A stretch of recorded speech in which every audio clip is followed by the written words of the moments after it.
The president talked with us about his foreign policy Monday at the White House. We sat down after officials announced another 200 American troops will be sent to Iraq. They will help local forces try to recapture a key city from ISIS. This is a long, hard fight, as I just said last week, but what we've seen is they've lost territory, and as we see the Iraqis willing to fight and gaining ground, let's make sure that we're providing them more support.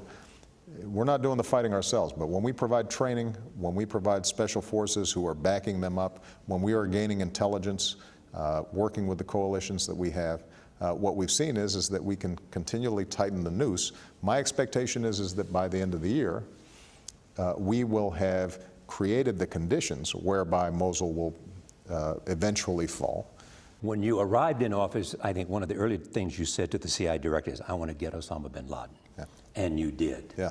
I assume you feel the same way about Baghdadi. I feel the same way about the entire ISIL leadership structure, which is as wicked and as destructive as any group of individuals on this planet. And do you think you'll be able to get Baghdadi by the end of your term? My goal is to make sure that we're doing things right, and we've got a plan, and we execute. You take bin Laden as an example. I would like to have gotten him this first year.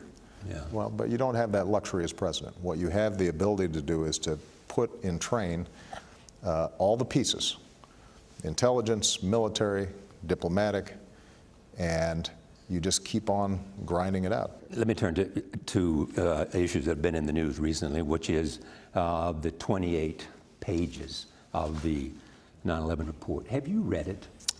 You know, I have a sense of what's in there, but this has been a process which we generally deal with through the intelligence community, and Jim Clapper, our Director of National Intelligence, has been going through to make sure that whatever it is that is released is not going to compromise some major national security interest of the United States.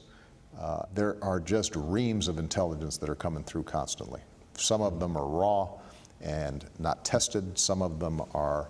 And some of that may be in the 28 pages. And some of that may be in the 28 pages. I don't know. But the point is that it's important for there to be an orderly process where we evaluate this, because what can end up happening is if you just dump a whole bunch of stuff out there that nobody knows exactly how credible it is, was it verified or not, it could end up creating problems. But the point is, it's been a long time. Yeah, it has. It's a long time. That I will acknowledge, and hopefully that this process will come to a head fairly soon. And what about this legislation in the Congress that will allow families to sue the Saudi government and other governments in different circumstances? Exactly. I'm opposed because of that second clause in your sentence, and that is, this is not just a bilateral U.S.-Saudi issue. This is a matter of how generally the United States approaches our interactions with other countries. If we open up the possibility that individuals in the United States can routinely start suing other governments, then we are also opening up the United States to being continually sued by individuals in other countries.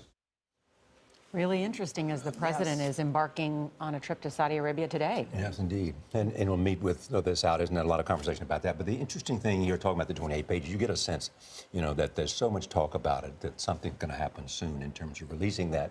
And there's a lot of stuff in there. It may not be incriminating as some people suspect, but a lot of stuff because they did a lot of investigations at that time. But it has been a long time, and why couldn't they have done this earlier? Yeah.